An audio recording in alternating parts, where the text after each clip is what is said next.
Hello दोस्तों, आपका स्वागत है study hub, a medium of quality education. ठीक है, मैं हूं मोहम्मद आकिब। आइए शुरू करते हैं। आज हम लोग देखने वाले हैं रेजिस्टेंस हीटिंग। हीटिंग के कई टाइप्स होते हैं, उनमें से एक रेजिस्टेंस हीटिंग जो है बहुत ही पॉपुलर है, उसको हम लोग आज कवर करेंगे। सबसे पहला क्वेश्चन है कि रेजिस्टेंस हीटिंग होती क्या है। रेजिस्टेंस हीटिंग को जानने के लिए हम लोग कुछ उसका बेसिक जान लेते हैं। जैसे मान लीजिए ये हमारा जो है एक रेजिस्टिव मटेरियल है, ठीक है, जिसका रेजिस्टेंस आर है।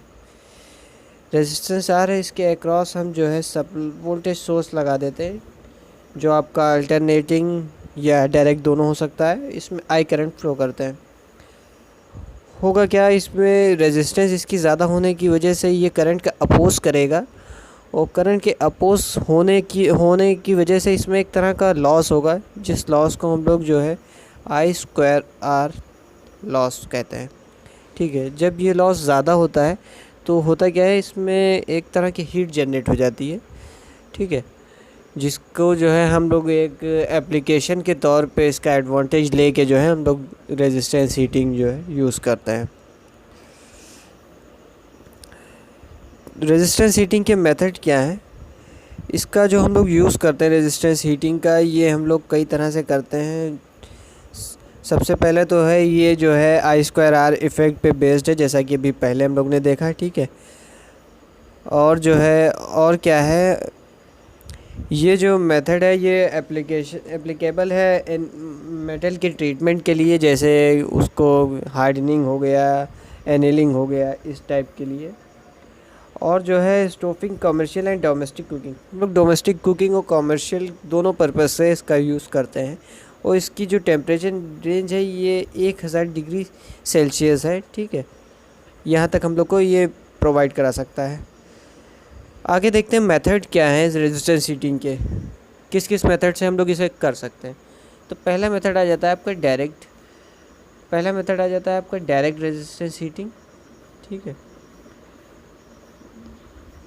पहला आ गया आपका डायरेक्ट रेजिस्टेंस हीटिंग, दूसरा होता है इनडायरेक्ट रेजिस्टेंस हीटिंग। तो आइए हम लोग पहले डायरेक्ट देखते हैं। ठीक है, डायरेक्ट वाले में होता क्या है, हम लोग के पास ये दो इलेक्ट्रोड्स हैं, ये पहला, ये दूसरा इलेक्ट्रोड्स। इसको हम लोग ये केस में रख देते हैं। ठीक है, और जो है जो हमारा चार्ज है वो चार्ज डायरेक्ट जो है इसमें हीट अप होता है। अब देखिए यहाँ पे गौर करने वाली बात ये है कि चार्ज हमारा जो है ये ऐसा तो है नहीं कि हमेशा एक हाई रेजिस्टिव मटेरियल हो, ये इसकी रेजिस्टेंस जो है कम भी हो सकती है। मतलब कोई भी चीज़ जैसे हम लोग हीट कर रहे हैं तो उसका जो है हम लोग ये थोड़ी ना देखेंगे कि रेजिस्टेंस है कितना है क्या है। तो रेजिस्टेंस अगर कम होगा मटेरियल का तो यहाँ पे दोनों जो आपके इलेक्ट्रोड हैं ये शॉर्ट सर्किट हो जाएंगे। ठीक है, तो इसके लिए हम लोग क्या करते हैं, इस पर हाई रेजिस्टिव पाउडर छिड़क देते हैं, जिसकी वजह से क्या होता है, इसकी रेजिस्टेंस बढ़ जाती है और हमें टेम्परेचर अच्छा मिलता है। और यहाँ पे साथ ही साथ ये इलेक्ट्रिक सप्लाई जो आपकी लगी हुई है ये आपकी एसी या डीसी दोनों हो सकती है। ये आपके चार्ज है। ठीक ठीक, इसके कुछ बेसिक्स जान लेते हैं। बेसिक्स में क्या है कि आपका चार्ज जो है ये किसी भी फॉर्म में हो सकता है, यानी पाउडर, पीसेस या लिक्विड। ठीक है, और इसमें जो आपका ये जो है हीट डेवलप्ड होगा ये चार्ज ही में होगा, चार्ज में करंट फ्लो होगा जो जिसकी वजह से हीट डेवलप्ड होगी। और जो है हम लोग सप्लाई के अकॉर्डिंग जो है इलेक्ट्रोड का इस्तेमाल करेंगे, जैसा कि इसमें लिखा हुआ है। अगर हमारे पास 3 फेज़ है तो हम लोग 3 इलेक्ट्रोड का यूज़ करेंगे, अगर सिंगल फेज़ सप्लाई है तो 2 इलेक्ट्रोड्स पे हम लोग का काम हो जाएगा। इस पे जो है हीट, आपका जो चार्ज हीट अप हो रहा है ये डायरेक्ट हो रहा है, इसकी वजह से क्या होता है, लॉस कम से कम होंगे, तो इसी वजह से इसकी एफिशिएंसी ज़्यादा मिल जाएगी हम लोग को। इसका एप्लीकेशन देख लेते हैं। इसका एप्लीकेशन जो है इलेक्ट्रोड बॉयलर में होता है सबसे ज़्यादा। इलेक्ट्रोड बॉयलर एक इसका अच्छा एग्जांपल है। और दूसरा क्या है, सॉल्ट बाथ फर्नेस में भी इसका यूज़ होता है। आगे बढ़ते हैं हम लोग दूसरे अपने मेथड की तरफ, जिसका नाम है इनडायरेक्ट रेजिस्टेंस हीटिंग। अब यहाँ पे आप लोग एक चीज़ देखिए, डायरेक्ट हीटिंग में हम लोग क्या कर रहे थे, यहाँ पे जो चार्ज थे हमारे वो चार्ज ही हमारे रेजिस्टिव मटेरियल यानी रेजिस्टेंस का जो काम कर रहे थे। लेकिन यहाँ पर हम लोग एक हाईली रेजिस्टिव एलिमेंट का यूज़ कर रहे हैं। एलिमेंट के कहने का मतलब ये है कि कोई वायर भी हो सकता है जिसकी रेजिस्टेंस ज़्यादा हो, ठीक है। ये हाईली रेजिस्टिव जो है आपका मटेरियल, ये किसी केस में होगा, ठीक है। अब के रेजिस्टिव मटेरियल में हम लोग ने सप्लाई दे दी। सप्लाई देने से क्या होगा, इसकी रेजिस्टेंस ज़्यादा है तो ये टेम्परेचर राइज़ करेगा और इसके आजू बाजू जो चार्ज रखे हुए हैं ये चार्ज जो है कंडक्शन या कन्वेक्शन या रेडिएशन की मदद से हीट अप होंगे। बाहरी केस पे एक जैकेट आप लोग देख रहे हैं, जिस जैकेट का यूज़ जो है हीट को जो है मतलब एक उस एरिया में अंदर जो है रखने का है कि बाहर हीट ना जा पाए, ठीक है। जैकेट आपकी इंसुलेटर एक है, ठीक है।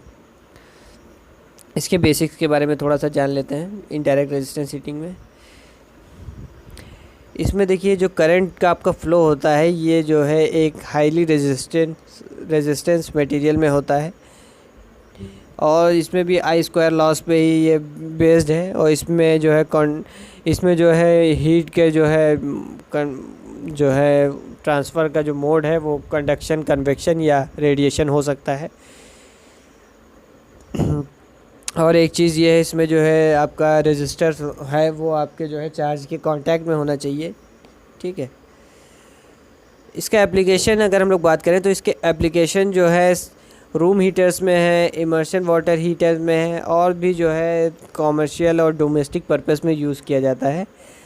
अब आप लोग इसका एक एग्ज़ाम्पल, ये बहुत ही काफ़ी लोग जानते हैं, ये हम लोग के घरों में नॉर्मली ये यूज़ होता है वाटर हीटर, जिसे हम पानी में डुबो देते हैं और फिर अपना जो है इसे बोर्ड में प्लग इन कर देते हैं, हमारा पानी जो हीट अप हो जाता है। तो ये एक इसका अच्छा एग्ज़ाम्पल है, ठीक है। और आज के लिए इतना ही। आपका वीडियो देखने के लिए शुक्रिया।